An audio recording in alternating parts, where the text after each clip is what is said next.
MBS mau bacot santuy. MBS mau bacot santuy lagi. Bacot santuy.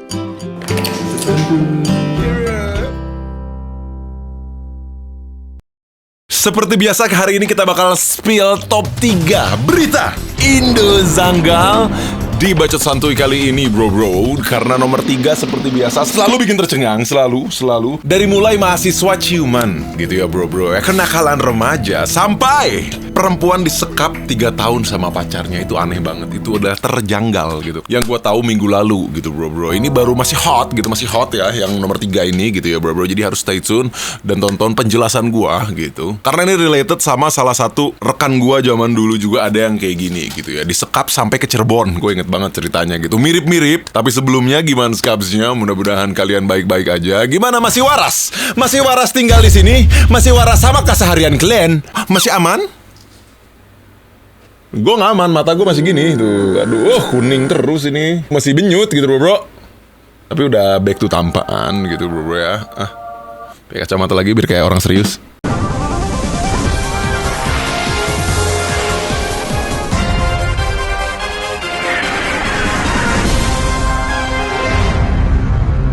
So, kita langsung aja ke berita pertama gitu bro. Mahasiswa Unair ciuman di kelas. Sebenarnya ini kenakalan biasa ya, cumoy gitu, vitamin C. Cuman kenapa harus di kampus gitu bro? Kayak nggak ada tempat lain. Jadi ada video viral couple mahasiswa Unair yang ciuman gitu di ruang kelas lah gitu bro.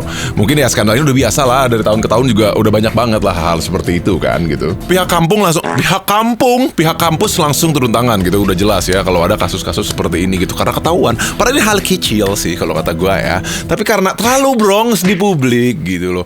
Jumu yang terlalu bernafsu terlalu.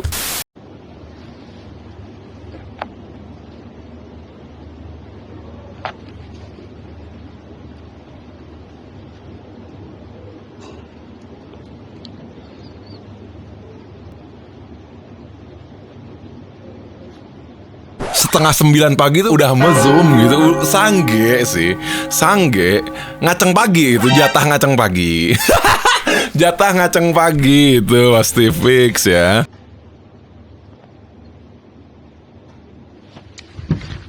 Ayo.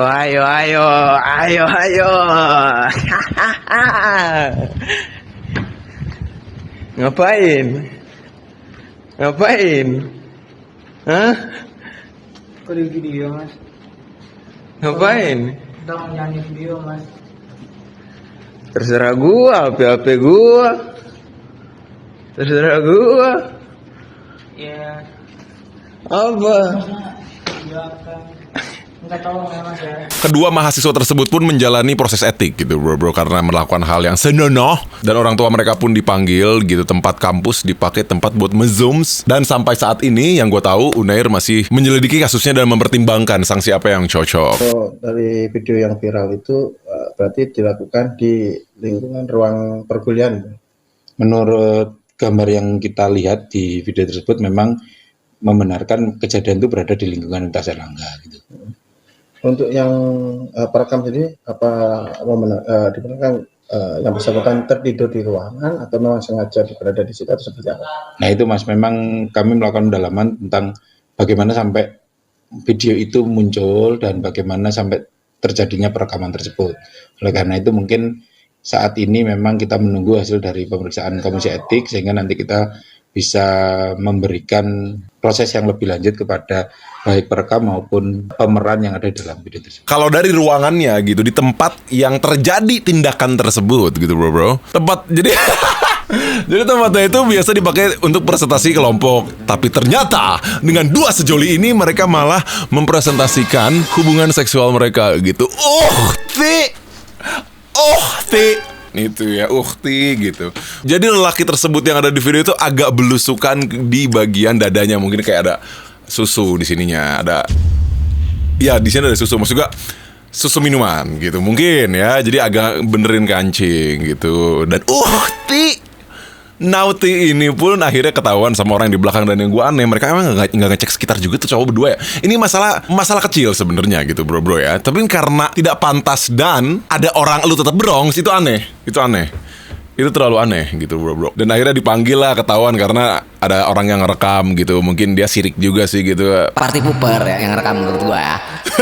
Walaupun tidak pantas ya di kelas gitu. Tapi yang ngerekamnya itu party pooper atau mungkin yang ngerekamnya itu ikutan zange sih kalau kata gua. Jadi kayak harus aku hancurkan hidup mereka. Mungkin ya. Karena yang menariknya gitu bro ya. Maksud gue ini kan oke lah cowok cewek walaupun ukti zanggal gitu. Ukti zanggal gitu ya bro. Ini bukan pertama kali kasus masalah ciuman di kampus. Sebelum berita yang tadi ada juga kasus mahasiswa gay ciuman gitu loh. Jomok gitu, kenapa semua tuh jomok gitu loh. Ini jomok.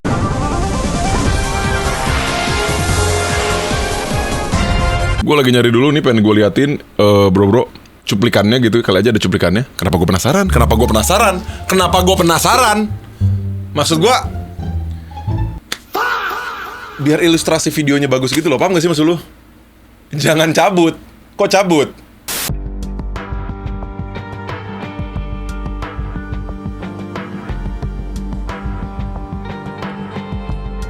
Itu aja lo aja.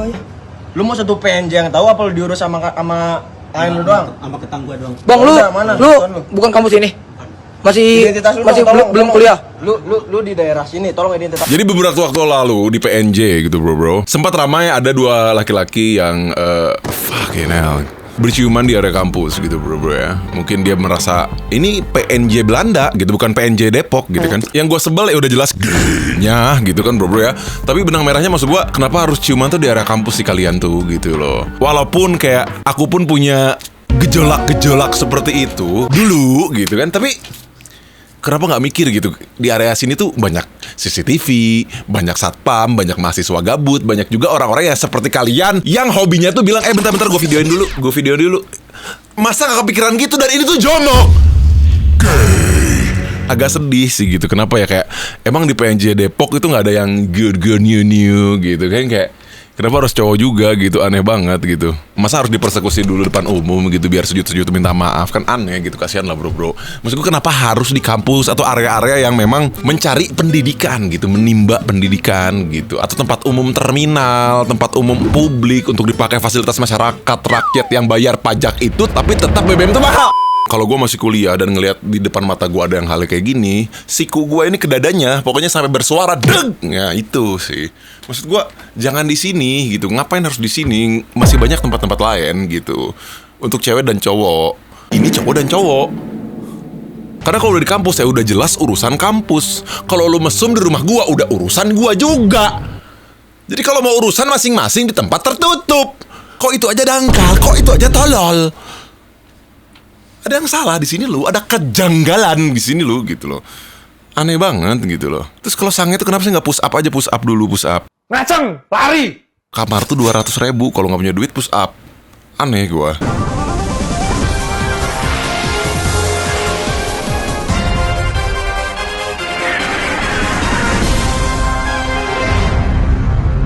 Alright, sekarang kita langsung ke nomor 3 gitu bro.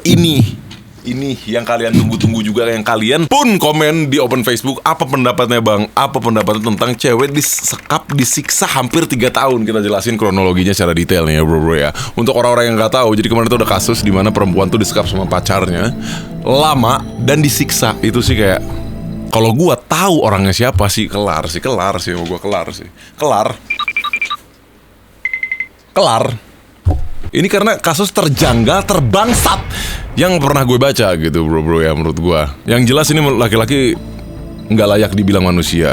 Psikopat sih. Jadi kemarin ada berita seorang perempuan berusia 29 tahun gitu ya, berinisial YTR gitu, warga Ranca Ekek gitu, Bandung. Selama hampir 3 tahun dia kehilangan kontak sama keluarganya. Nomor korban pun udah gak bisa dihubungin, keberadaannya pun gak bisa diketahuin, dan keluarga juga bener-bener gak tahu kalau selama ini korban tuh tinggal bersama pacarnya di sebuah kamar kos di kawasan Cileunyi. Mereka tuh cuma tahu kalau si inisial YTR itu menghilang ya gitu aja gitu. Dan baru 12 Juni 2026, berarti 3 tahun, berarti dari 2023 dong, kayak gitu kan. Baru pada 12 Juni 2026 semuanya itu terungkap lah. Setelah kakaknya korban menerima pesan WhatsApp dari nomor yang tidak dikenal yang memberitahu kalau YTR sedang dirawat di IGD di daerah Bandung. Which is kalau menurut gue pasti pelakunya udah panik gitu. Udah ada yang membocorkan gitu kalau kondisi si YTR ini sudah luka-luka, cacat. Karena sumpah ini berita minggu lalu gue baca ini gila sih, emosi kacau sih gue, gila sih. Sumpah ketemu cowoknya langsung gue cacatin di tempat. Dang, udah bukan ke dada lagi gitu. Ke titit, ke mulut, ke mata, ke bool. Gay shit, sorry. Kepalanya gue, itu udah pasti tuh. Udah pasti kalau gue ya. Gue bikin cacat sih. Karena ini udah level max jujur janggal. Aneh banget nih cowok, emang goblok, emang pusi. Kenapa ya? Ada cowok-cowok kayak gini tuh aneh banget gitu loh. Lu teh culun apa gimana? Ini gue pengen nanya ke kalian gitu. Ada cowok yang kayak gitu. Atau yang nonton mungkin punya kepikiran buat nyakitin cewek. Lu culun apa gimana? Itu aja sih. Sikap lu tuh lemah gitu. Mulut lu tuh gak jago gitu. Buat bikin cewek tuh nurut sama lu. Lu udah jelek miskin. Jadi lu cuma bisa nyerang fisik. Sampah gitu lu tuh. Aneh gua. Aneh banget. Terlalu aneh gitu. Disturbing soalnya bro. Begitu keluarga datang ke rumah sakit, mereka nyaris nggak ngenalin kondisi korban. Fuck man. Ngebaca beritanya ke kalian aja gitu, gue agak nggak kuat gitu. Berat badannya turun drastis, tubuhnya juga penuh dengan luka-luka bro. Kepala, wajahnya ngalamin infeksi parah lah sampai ngeluarin nanah. Dari sininya tuh ada nanah gitu, ada ulet gitu. Harus dimakan Sumanto orang kayak gitu. Pelihatannya pun terganggu, bibirnya mengalami kerusakan sehingga sulit berbicara lah bro. Dan korban bahkan udah gak mampu berjalan sendiri. Gils. Terus ada satu fakta menurut gua yang bener-bener disturbing sih. Menurut kuasa hukum keluarga korban, di tangan korban memang ada tato yang memuat nama Topik. Si Topik! Topik, goblok kamu Topik! Langsung sama gua. Si Topik sama gua langsung si Topik. Set! Sama gua langsung kalau si Topik tuh. Kalau sama gue ya Taufik munafik gitu. Fuck you know. Bahkan katanya muncul dugaan kalau tato-tato yang ada di badannya itu dipaksa sama cowoknya gitu kan. Kayak berarti selain hidupnya, badannya pun dikontrol gitu sama cowok. Goblok sih. Ini cowok goblok sih.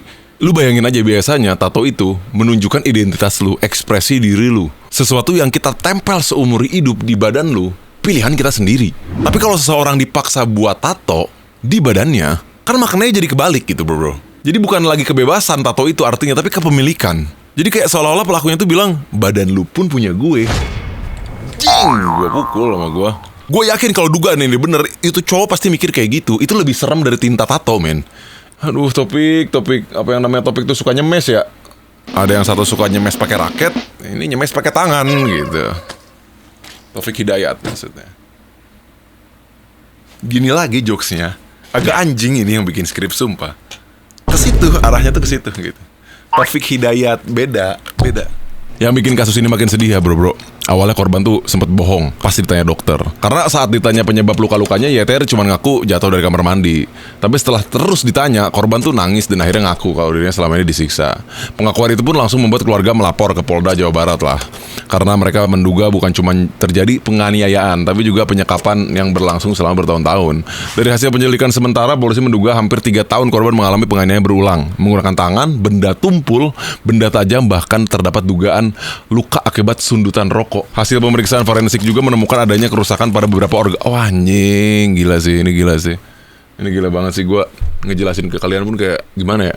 Ada kerusakan dari organ ya, sampai dia tuh gak bisa lihat dan gak bisa berdiri gitu bro. Kayak sekarang kondisinya kakinya bekas diodong, terus matanya nggak bisa lihat, terus giginya sobek.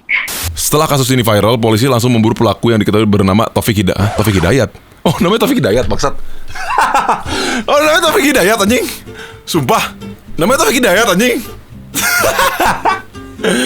Taufik Hidayat namanya, anjing. Emang suka nyemes gitu loh. Beda semesan gitu loh, Taufik Hidayatnya gitu. Namanya bener Taufik Hidayat, anjing. What the hell? Sempat beberapa kali lolos waktu mau ditangkap, tapi Taufik akhirnya masuk daftar DPO ya, daftar pencarian orang. Akhirnya disebar dan orang-orang pun pada tahu Taufik Hidayat yang mana gitu, bukan yang suka smash cock gitu, bukan smash cock. Wah ini anjing sih, ini anjing sih. Selalu ke arah jomok gitu loh. Smash bulu-bulu udah skip. Terus beredar juga ya bro-bro mukanya ya di X sama di TikTok gitu. Mukanya agak ke catfishan gitu. Agak beautify-nya gitu. Pas ditangkap loh, kukusam gitu loh. The kill. Kebanyakan nyurang, dia pasti nyurang. Kalian tau nyurang gak sih kayak? Kalau gue kan garis-garisnya gitu ya, gue kan muda gitu bro-bro. Jadi kayak menurut informasi yang terungkap, si Taufik ini umurnya 30 tahun dan ini korban pertama dia. Memang ini pure karena pacaran toksik gitu kan. Ketemu cewek, menjalin hubungan dan akhirnya toksik, ribut, dan seperti ini gitu. Dalam proses penyelidikan, Taufik ini kerjanya sebagai debt collector gitu ya, memang berbau ke arah keributan gitu dan dibutuhkan fisik yang harus digunakan gitu bro ya. Jadi mungkin dia melampiaskan ke pacarnya gitu. Udah janggal gitu nih orang, udah janggal, tinggalin aja gitu. Kenapa sih? Polisi kemudian berhasil melacak keberadaannya lewat aktivitas transaksi yang dilakukan pelaku di wilayah Majalaya. Anjing, jauh juga dari Ranca Ekek Majalaya anjing. Dari hasil pemeriksaan, Taufik diketahui sempat melarikan diri ke Tangerang untuk menghilangkan jejak sebelum akhirnya kembali ke Bandung dan bersembunyi di rumah kerabatnya.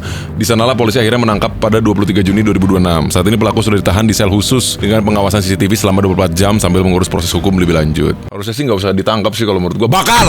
Nggak usah ditangkap, bakar. Kalau gua langsung bakar hidup-hidup ya. Tapi jangan sampai mati. Itu, jangan sampai mati. Gitu tanggung jawab bro. Lain mana lebih kangen nedot bibir teh kunaon? Hah? Wah, banyak pot ke Wuhan. Iya, sopot 1-2 kali kan juga. Mana resinya? Penganiayaan oke nya. Tapi mana baheula cenah rek ngancem babeh mana nya? Baheula ya. Bener tak? Tapi pertanyaan gue juga satu, masa ceweknya nggak tahu background nih cowok, dia aja pernah nganiaya cowoknya dan dia tuh residivis, udah janggal gitu loh. Kenapa nggak ditinggalin juga sama ceweknya? Aduh, kenapa ya? Padahal kalau udah ada DPO kayak gini, gue cari sih lumayan lah. Berapa juta sih kalau DPO? 250 ya? Lumayan gitu loh. Dan ini konsep celananya tuh gimana sih? Agak merosot gitu. Botai lo ya pasti ya, agak botai lo. Dengan rambut janggal lo. Rambutnya udah janggal gitu. Rambutnya udah janggal. Rambutnya itu loh. Rambutnya kurang penuh gitu, gimana ya? Tipis. Fucking hell. Kusam. Kusam gitu loh. Aduh, bingung gue anjir. Bingung gue sampai mau komen apa gitu loh. Oh, ini terlalu jahat masalahnya gitu. Biji mater si congkel sih. Bola? Hah? Sampai akhirnya DC. Mikir naon gitu nanti.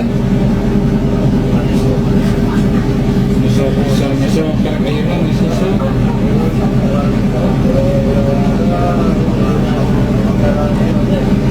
7 tahun lebih ngomong. 1 tahun tapi yang gitu. Mikir naon mana teh? 3 tahun kan mana teh nyokap teh? 1,5 tahun. Kemana disiksa ya pas nyongkel panon kok. Lain datang nyongkel panon mana? Hah? Nah itu aku naon matanya. Terus sih kemana? Kunaon? Pakai naon? Pakai lengan. Kalau memang disiksa, kenapa nggak kabur? Sebenarnya bro, ada yang namanya dalam psikologi itu coercive control gitu. Pelaku tuh nggak mungkin langsung das nampol pasti kabur. Yang gua bahas tadi sebelumnya juga, kenapa ceweknya juga mau gitu. Kenapa sih ceweknya mau gitu? Ya harusnya dari awal itu bibit bebet bobot quotes boomer itu tuh benar gitu. Quotes boomer dari bibit bebet bobot tuh harus tahu gitu. Kalian itu kalau ketemu cowok atau cewek, kalian tuh ngobrol nggak sih? Tahu nggak sih backgroundnya? Jangan baru ditanya dikirain janda tapi punya suami, punya istri gitu kan, kayak aneh gitu. Obrolan lu tuh sampai mana pas pertama kali kenalan gitu loh. Itu kan aneh aja gitu maksud gua. Jadi bibit bebet bobot tuh memang lu harus ngobrol gitu. Jangan malas untuk cari tahu karena lu ketemu sama orang yang asik. Kalau memang udah masuk ke dalam situ ya susah. Gua nggak bisa ngomongnya kayak lu kenapa nggak kabur, udah agak susah karena namanya psikologis orang itu diserang gitu. Ada yang namanya psikologi lu tuh nge-freeze gitu untuk takut melakukan sesuatu hal gitu. Padahal yang lu lakukan itu benar. Jadi udah bukan overthinking atau negative thinking atau apapun pikiran lu itu, lu udah nggak bisa mikir. Jadi makanya lu bisa disekap sampai 3 tahun gitu bro. Karena yang diserang nggak mungkin langsung fisik. Kalau dari 1 tahun pertama langsung diserang fisik, itu nggak mungkin terjadi hal seperti ini. Pasti dia udah kabur. Tapi psikologis yang diserang, playing victim, mental yang dibalik-balikan, itu semuanya itu pasti psikis korban atau psikis pasangannya pasti diserang ke situ dulu, baru terjadilah serangan-serangan fisik. Apalagi korban itu diisolasi sama keluarganya gitu. Komunikasi diputus, hidupnya dikontrol, dibuat bergantung, terus diteror sampai perlahan kehilangan rasa bahwa dirinya tuh masih punya pilihan. Jadi yang dipenjara tuh bukan cuma badannya, tapi juga pikirannya gitu bro. Bahkan penelitian tuh pernah ngomong kalau dampak coercive control trauma itu kondisi ketika seseorang tuh hidup dalam rasa takut yang terus-menerus sampai kehilangan otonomi dirinya sendiri gitu bro. Jadi dia sampai bingung, dia harus ngapain. Jadi pertanyaannya bukan kenapa dia nggak kabur, tapi pertanyaannya apa yang pelaku lakukan sampai dia tidak bisa kabur.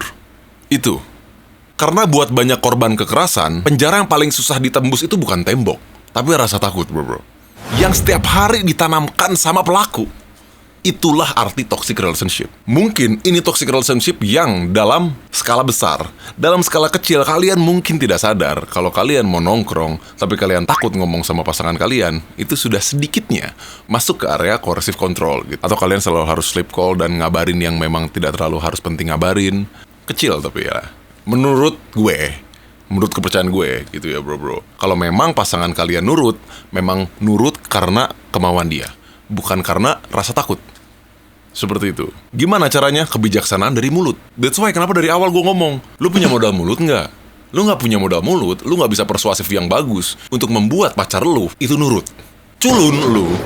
Di tengah ramainya kasus dugaan penyekapan dan penyiksaan perempuan, ada satu momen yang juga banyak dibahas. Gubernur Jawa Barat, Deddy Mulyadi, gitu kan, datang gitu. Kalian pasti tahu arahnya mau kemana kan? Datang langsung menemui keluarga pelaku buat mencari tahu sebenarnya mereka tahu nggak sih apa yang selamanya ini terjadi. Lebih tepatnya sih gue yakin ya Deddy Mulyadi pengen nanya, kenapa anak lu tuh janggal? Sampai saat ini polisi belum menyatakan ada keterlibatan keluarga pelaku dalam dugaan penyekapan maupun penganiayaan. Penyidikan masih berfokus pada Taufik Hidayat sebagai tersangka. Sementara pernyataan keluarga bahwa mereka tidak mengetahui apa yang terjadi masih menjadi bagian dari informasi yang terus didalami penyidik. Gue baru tahu anjing sumpah. Deddy Mulyadi ada YouTube-nya bangsat. Ada YouTube-nya anjing. Jadi YouTuber. Gue baru tahu ini bener-bener gue pengen ngasih ilustrasinya gitu, tapi ternyata kayak Taufik tinggalkan istri sedang hamil gitu kayak. Gimana maksudnya? Bisa aja bikin judulnya gitu loh, Kang Deddy. Ini gue lagi mau nyari ilustrasinya buat kalian gitu, Kang Deddy. Waduh, Bapak teh saha namina? Pak Tata, orang Nagreg. Ciaro. Hah? Ciaro. Orang? Desa Ciaro. Ciaro, orang Ciaro si Batun. Oh, pernah amprok yo. Ada. Itu Taufik Hidayat itu anak bapak. Anak keberapa? Ketiga. Statusnya udah kawin belum? Udah. Sama siapa? Sama orang itu tuh. Cikal itu. Dong. Ada mantannya. Tapi masih sekarang? Terus Cerai. Tahun? Mantannya ada sekarang? Suruh kesini aja. Cuman 2 minggu. Hooknya itu loh, hook Kang Deddy-nya itu loh buat channel Kang Deddy Mulyadi sih, itu udah YouTuber. YouTuber ini gue mau ngasih ilustrasi terus kayak gue lagi nge-search beritanya ada Kang Deddy nih gitu kayak gitu ya.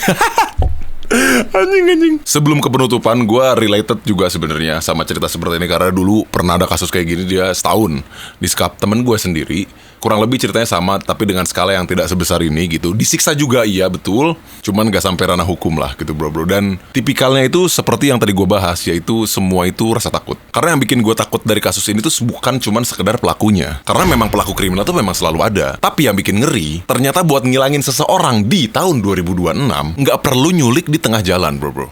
Putusin aja aksesnya ke dunia luar. Putusin komunikasinya sama keluarganya, temen. Bikin dia percaya kalau nggak ada lagi orang yang bakal nyari dia. Melalui tahap itu semua, kita bisa bikin orang tuh tergantung sama salah satu individu yang membuat situasi seperti itu. Karena ternyata manusia itu bisa dipenjara tanpa jeruji. Karena yang kunci bukan pintunya, tapi pikirannya. Itu untuk kesimpulan video kali ini bro. Karena ini kurang lebihnya percis sama hal yang dialamin sama rekan gua gitu. Cewek di skap, cuman bedanya dia bisa berhubungan tetap sama keluarganya, cuman karena punya rasa takut sama mantannya tersebut, dia takut keluar dari zonanya. Zona seram dibalut dengan kenyamanan gitu bro. Dan itu kejadian sekitar 2015-16 gitu ya. Jadi tolonglah 2026 jangan ada yang kayak gini lagi lah untuk kedepannya. Dan kebanyakan ini kan kasus terjadi sama perempuan. Sebenarnya ada solusi ketika lu ketemu gebetan baru atau mau pacaran, diskusi sama Gyuji gitu di DM, mungkin bisa di screening gitu kan. Lelaki ini seperti apa gitu, tapi kita harus ngobrol-ngobrol dulu gitu biar kalian paham gitu kayak oh ini pilihan yang benar nggak sih gitu kayak gitu sih. Jadi mungkin kalau butuh advice ya kalau kata gua.